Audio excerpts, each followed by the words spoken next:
Welcome back. You're watching To The Point. A new book on Narendra Modi was released on Saturday called The Modi Effect. Its author has had hours of access to the Prime Minister. Excerpts from the book have already appeared in the papers, and they suggest the book reveals aspects of the Prime Minister that have not been seen or understood before. The author is a former political correspondent with the BBC, who's also served as the British Labour Party's Director of Communications. Tonight, Lance Price is my guest to talk about his book and his subject, Narendra Modi. Lance Price, you've spent more time with Narendra Modi after he became Prime Minister than any other journalist, and probably more time than all other journalists put together. And yet, before he met you, he had no idea who you were, what sort of person you were, and you're also not Indian. How do you explain the incredible access you had? I think that perhaps two things motivated why Narendra Modi wanted to say yes to my request to interviews and presumably no to a lot of other people's. One was that I understand politics and I understand elections because, as you said in your introduction, I worked as a BBC journalist. I've covered general elections all over the world, and I've seen them from the inside because I was the Labour Party's Director of Communications during one of Tony Blair's big elections. But also I came in as an outsider, as a foreigner, as you rightly say, and therefore I came without any preconceptions, without any preconceived ideas, either for or against Mr. Modi.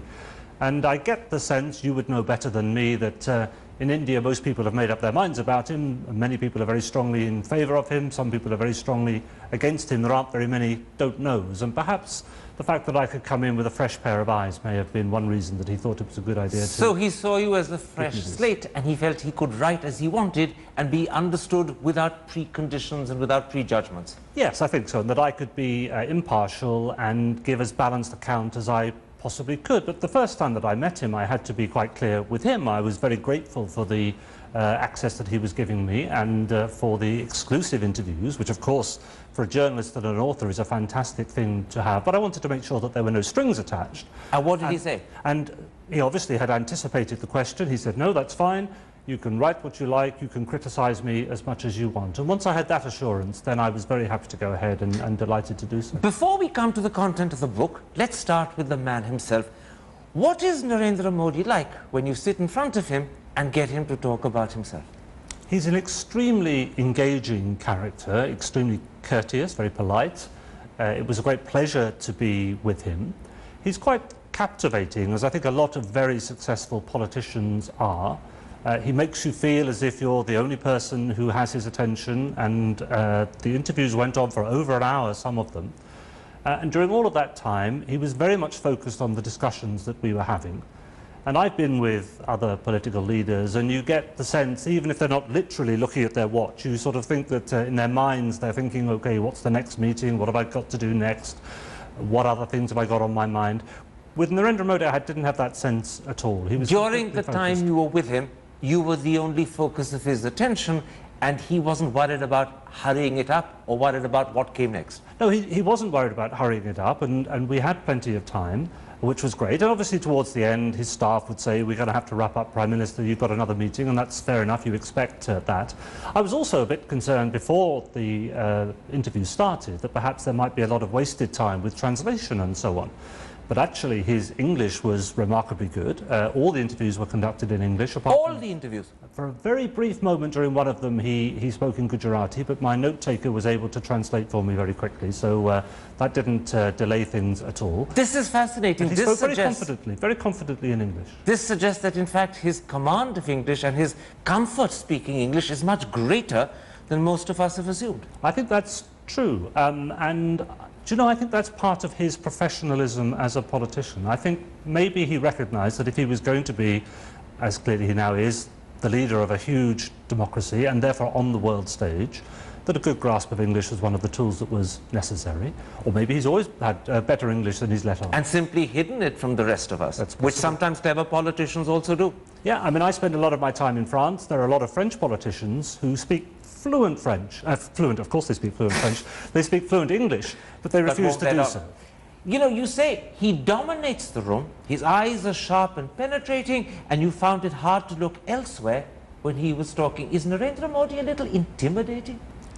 I'm not sure intimidating is exactly the word. I mean, I'm sure at times he can be intimidating because he's a larger-than-life politician. He's a very, very big figure in all sorts of respects. Actually 56 inches across the chest? I'm not sure it is really 56 inches across the chest. I read somewhere else that that's sort of part of him building up his image a little bit, and maybe that's true, but I haven't met his tailor, so I can't tell you for a fact whether that's true or not. But he's a very dominating character, certainly.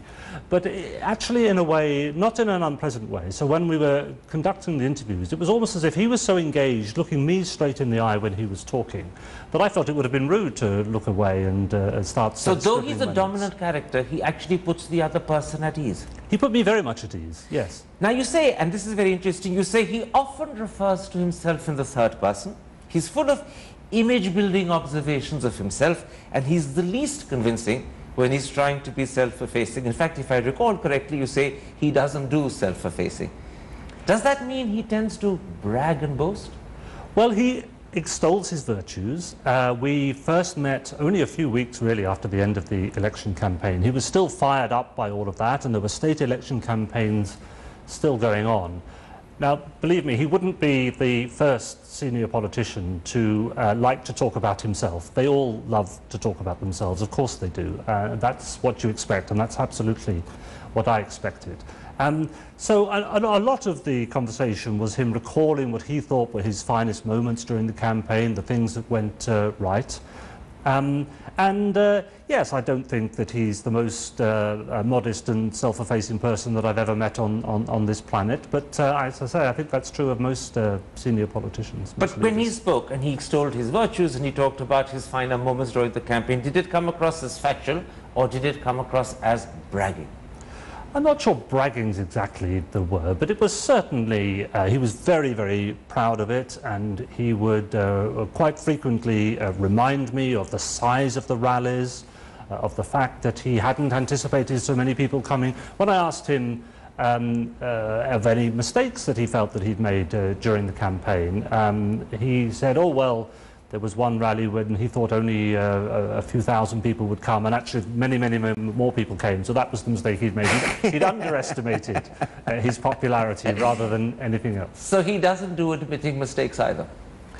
No, I don't think so. But again, you know, would you expect him to? I mean, it's his job to put forward his case as effectively as he can, and he's very, very good at that. So he's a good self-publicist, if that's your question. He's a very, very good self-publicist. What happened when you asked him questions he didn't like? If I recall your book correctly, you simply write he didn't always answer them. But does that mean he was silent, or was he evasive, or did he simply say, sorry, I refuse to answer? No, he never, in fact, none of those things. He just closed down the conversation very quickly. So, for example, when I asked him about 2002 and the riots and so on, he had a very short answer. You can read the SIT report, the report that was prepared for the Supreme Court. You can read the reports. I've got no more to say about that. And it was made pretty clear to me that that was as far as that one was going to go. In fact, I'm going to quote to you what he said to you when you tried to raise the subject of Godhra. Regarding Godhra, I have said enough, and you can read the reports and the Supreme Court judgment for yourself. But given that Godhra plays and played such a critical role in his political life, and continues to play such an important factor in the way people perceive him, wasn't this a bit of a handicap for you? Well, I don't think it was, because it certainly wasn't my job as the author of this book, The Modi Effect, to reinvestigate the riots and the causes of them and the aftermath of them. I wouldn't have been qualified to do that. It wasn't what the book was about. I had to talk about that because it's part of what makes Modi who he is. It's part of what's made him a controversial candidate in 2014.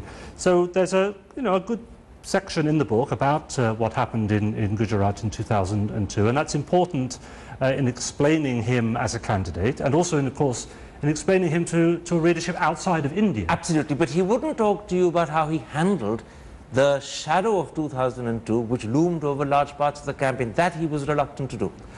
I didn't press him on it in the way that I would have done had I been writing a book about Gujarat 2002. You felt it would be wrong to press him? Not that I certainly wouldn't have thought it was wrong, but because I thought that so much had already been written about all of that, a lot of which I had read.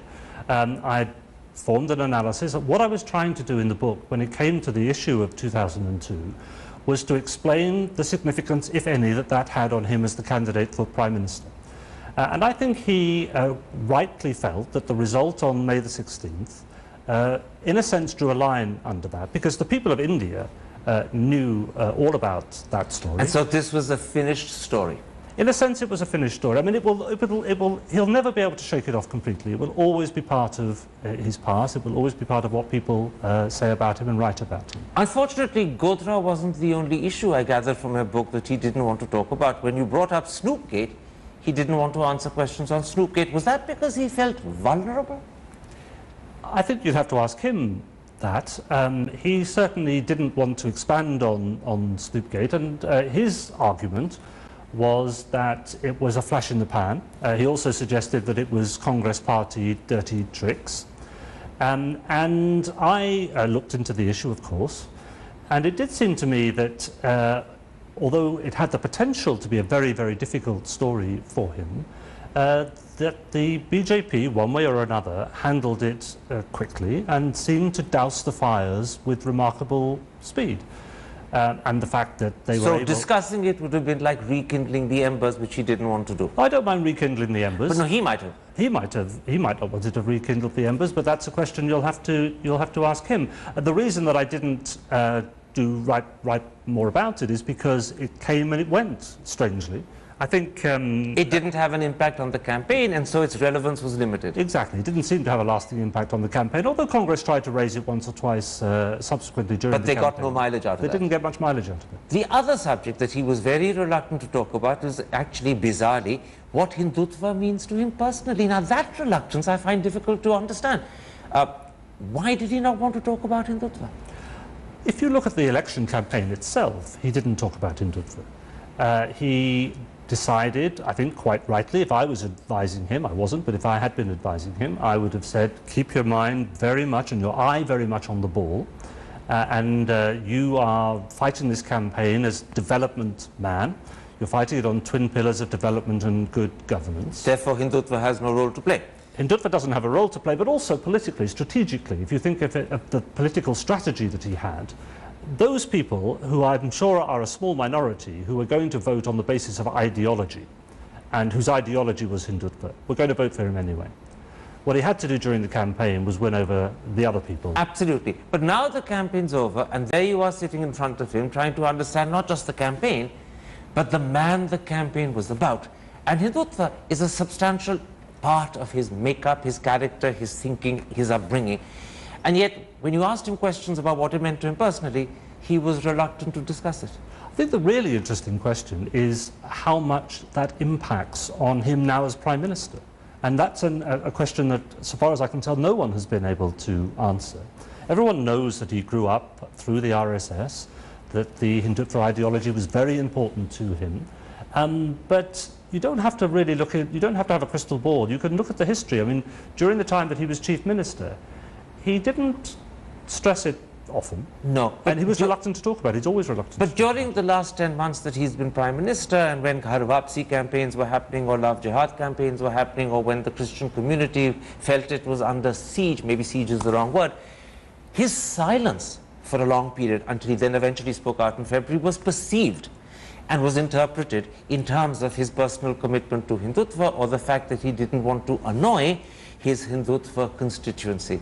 And therefore, even though it hasn't played an overt part in his prime ministership, people have understood it to be there underneath the surface as the explanation for his silences. Yes, I mean, I suggest in the book I do a short, relatively short analysis of the period post-election. And the question is, did he not speak out because he didn't want to lose their support? Or did he not speak out because secretly he agreed with them? I don't think we know the answer to that question. In fact, you say very cleverly in that last chapter that, like any other politician who's closely associated with the constituency, it's difficult to completely distance yourself because you don't want to lose their loyalty. At the same time, as Prime Minister, you feel a need to move on. And there's a real sense in which Hindutva is one of those subjects where he's torn between a constituency whose loyalty he doesn't want to lose, and yet the new position he needs to adopt as Prime Minister. I think that's true, and I also said in that chapter that you refer to that I'm a Western liberal. There's no two ways about it. That's my tradition. That's where I come from. But where I sometimes part company with other liberals, even in my own country, is that I recognise that a politician who has achieved power has done so on the basis of a coalition of interests. And he has to hold, or she has to hold, that coalition together.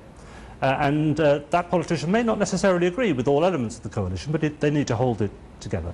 Now, Mr. Modi can't afford to alienate. I suspect he doesn't even want to alienate those for whom the ideological aspects related to it are important. But much, much more important to him is delivering on his promises on development and good governance and all the rest of it, because that's where far more people cast their votes. Absolutely. Coming back to your book and the research, you say in your first chapter, I believe, that he gave you several hours. I believe you had some 4 meetings with him, probably lasting a total of 7 or 8 hours. And yet there were critical subjects that he didn't want to talk about. Godhra is one, Snoopgate's another, Hindutva's a third. So there were actual areas where he'd made pretty clear to you that I will not be forthcoming. Well, there was nothing that I was told that I couldn't ask. I think that's important. And I think, you spend your whole life doing it. In political interviews, the interviewer has the right to ask a question. And the other person has a right not to answer. The other person has a right to answer in whatever way they see fit. And one of the understandings that we had was that this was essentially a book about the campaign. And I considered it fair enough that Godhra didn't play a large part in the campaign, Hindutva didn't play a large part in the campaign. Even Snoopgate didn't. Even Snoopgate So there was didn't a play large part in the legitimacy to his campaign. reluctance to talk about That them. I was prepared to. I mean, I still felt that it was important that I should raise them, but he has a right to And you've give his honestly answers. mentioned his reluctance to speak about them. And if people have questions to ask, well, those are questions to ask him.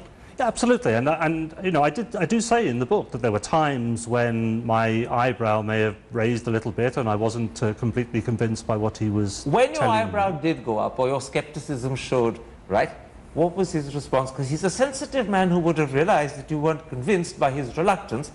Did he make some effort to convince you, or did he simply accept this is a division between us that just still have to stay? Well, let's take an example of that, because one of the times that my eyebrow raised most was when he was talking about, for example, the BJP parliamentary board was meeting to decide who should be the prime ministerial candidate. And he said, really, I was detached from the whole thing. I wasn't particularly interested. I didn't mind whether it was me or it was somebody else. I'm paraphrasing, but the exact quotations are in the book. And I thought, well, come on. You've wanted this job for a long, long time. You've put a huge amount of time and effort into this. You've prepared for it. Detachment suggests false modesty. Are you really telling me that when the parliamentary board was meeting, you were completely indifferent to what the outcome was? I found that hard to I take believe. it another moment which you must have found hard to take and accept was when he said to you that the day the results were coming out, he didn't switch on television or take phone calls till midday, by when it was pretty clear that he'd won. In other words, during those critical, nail-biting early hours as the results were coming out, he was in another world, doing yoga or pretending not to care about the political outcome. That I did find it extraordinary. And again, I've been with prime ministers when the results are coming in and they're watching every single seat and they want to know, did we win this one, did we lose that one? So did you believe him when he claimed that he was so detached that he wasn't watching the results, or did you say to yourself, well, that's what he says, but I'm not going to believe it? Well, it's not really for me to believe or to disbelieve. That was his judgment. Although, if we talk about that particular morning on May the 16th, he said to me, I was closed away and my staff were told not to disturb me. And I checked it with his staff and they said yes, he wasn't to be disturbed until after midday. And then I went through the tweets on the day, and he said to me in terms, the first call I took was from Rajnath Singh after midday to say that we were on course for a landslide.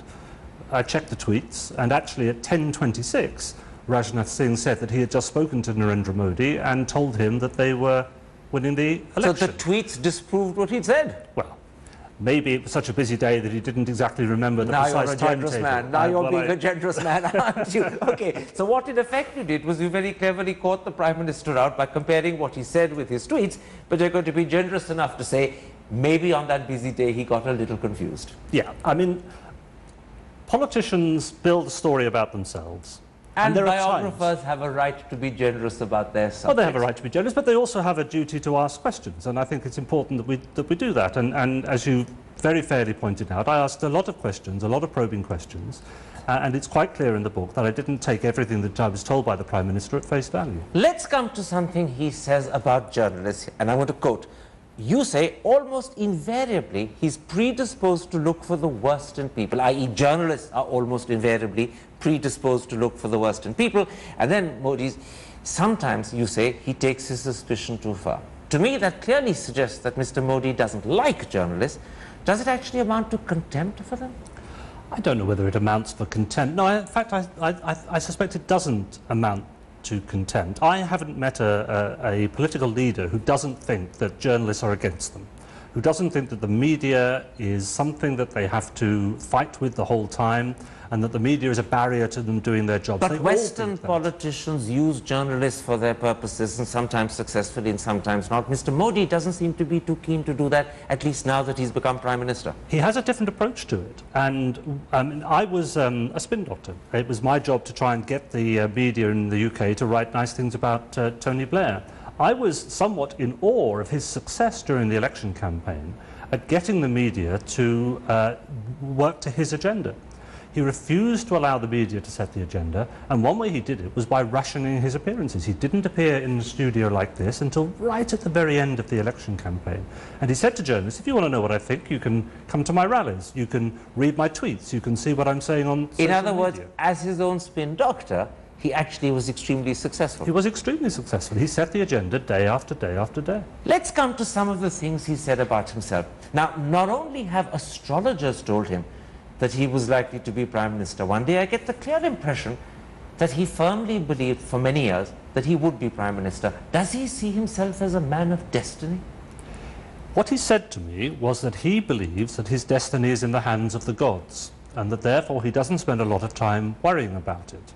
And that, he explains, is the reason for the detachment that we were talking about earlier. Whatever will be, will be. Whatever will be, will be. So when his fate was being decided by the parliamentary board, or whether his fate was being decided by the electorate, and the results were coming out, he was able to be detached, this is how he explains it, because his fate and his destiny is in the hands of the gods. So why worry about it? And there's a corollary there, isn't there? If you can do that, then great. There's a corollary there. He also believes that God's on his side.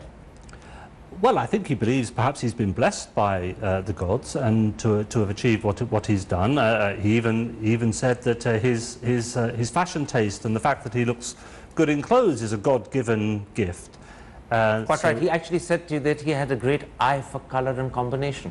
Yeah, a God-given eye. A God-given eye. For colour and combination. There's something he said about the campaign that I found particularly revealing. And this is how you put it. In all corners of the country, they believed Modi was the only hope and wanted to see him win. That's Modi commenting on himself. People have tremendous faith and trust in the individual. Give us a trusted name, not a party name. Does this mean that he believes he won the election, not the BJP? I think that he believes, and because it's clearly true, that he played a huge part in winning the election. But to be fair to him, and I try to be fair to him, even though he's a politician of a different political stripe to me, I tried to be fair to him as best that I can, and he did give credit to people in the BJP from the top to the bottom, and in the RSS, and all the volunteers who came to his colours during the campaign. But without him, the BJP wouldn't have won. Well, the reason I call the book The Modi Effect is I wanted to analyse what was the extra element that Modi brought to it. And if you look at the circumstances of the general election in 2014, they were very fortuitous circumstances for the BJP. You had 2 terms of UPA government that had run into the ground, unpopularity, all the corruption scandals that we know about, rising prices, all the other problems that the country was facing. So there were very, very fertile times for a BJP campaign. Now, I suspect that if somebody else had led the party into that general election, probably the BJP, you can't rewrite history, but probably the BJP would have emerged as the largest party, and whoever that person was might have ended up as Prime Minister. The Modi effect was to take it over that 272 finishing line. So the majority was because of Modi. Other people could have taken the BJP to position number 1 but Modi alone could have ensured an outright majority in the Lok Sabha. That is his personal victory. That's my hunch. And one of the things that I took away from all my meetings with him was this indomitable will to succeed. I call the last chapter in the book The Indomitable Will, quoting Mahatma Gandhi. Success comes from the indomitable will. And I don't think Narendra Modi ever considered failure as an option. Maybe he never considers failure as an option. And if you have that energy and drive and determination and self-confidence, then that inspires those around you. And that, I think, probably was the impetus to the size of the majority. Now, you've spent hours with him, and you've spoken to him about a wide range of issues. How do you assess his attitude to Muslims and Christians? Is he distrustful or inimical of them? Or is that just a political posture that he puts up as a politician because either it convinces and pleases his natural constituency or because it attracts votes from floaters? I don't have a shred of evidence, certainly not from the discussions that I have with him, that he has any negative views towards Muslims or Christians or any other religious minorities. And what he stressed to me... None of that ever betrayed itself in any conversation. There was no hint of it at all. Not at all. In fact, quite the reverse. So he would talk to me about his record in Gujarat, for example, and the roads that were built, and the electricity that was provided, and say, well, nobody ever said that those roads, only Hindus could walk on them, or that the electricity wasn't available to all. Put this to you? We talked, or we referred to his silences when love jihads and Ghar Wapsi and all were going on, and people commented about his silence, and people interpreted his silence in different ways. Then, on the 17th or 18th of February, Mr. Modi spoke out in a very powerful speech to a Christian gathering. Was that, in your eyes, as someone who spent hours with him, the genuine Modi speaking out? Or was it the Prime Minister of India sensing that he needed a strategic response to an issue that had become critical not just at home, but even in the eyes of people like President Obama? Which was it, genuine or strategic? I think you have to look much deeper into the soul of Narendra Modi than I was able to do to answer that question with absolute certainty. How can anybody say whether somebody is speaking out of expediency or out of genuine conviction? What I am quite sure about, however, is that Mr. Modi knows that he can only be a successful Prime Minister of this country if he governs for all Indians. Now, the message that President Obama gave quite clearly was that the outside world was watching and that religious freedom was an absolutely fundamental principle. And it was only a couple of days after President Obama left that Mr. Modi went to the National Cadet Corps and said that diversity was one of the great strengths of India and that he admired and respected that diversity. If that's the way he conducts himself as Prime Minister, then I think he will be a more successful Prime Minister than if he allows anything else to interfere with But on that critical question, was it genuine or was it strategic? Your answer really is you need to know Modi a lot deeper, you need to have introspected into his soul a lot closer before you can answer. In a very real sense, the jury's out on this one. And I think perhaps the jury will always be out on My that. last question. He's been Prime Minister for just about 10 months. It will be 10 on the 26th of March. He's got just over 4 years left. Do you believe he's going to prove to be a memorable, perhaps even a great Prime Minister, which I think is what he wants to be?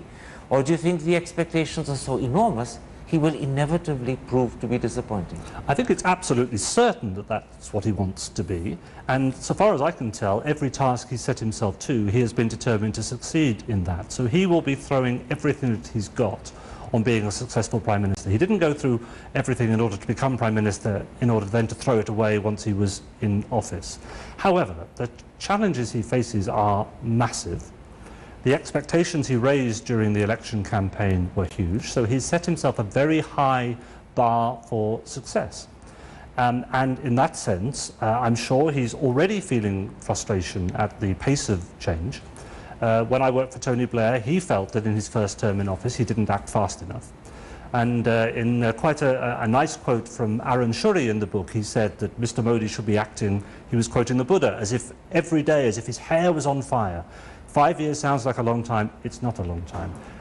It's impossible that he will have met all the expectations raised of him by the end of his 5-year term. If he's made enough progress, the people will reward him for that. If he hasn't, they won't. That's politics. All right, Lance Price, let's leave it there. Thank you very much for coming to studio and talking to us both about your book and about its subject, Narendra Modi. And there we end this particular episode. If you have been, thanks for watching. Goodbye. Good night.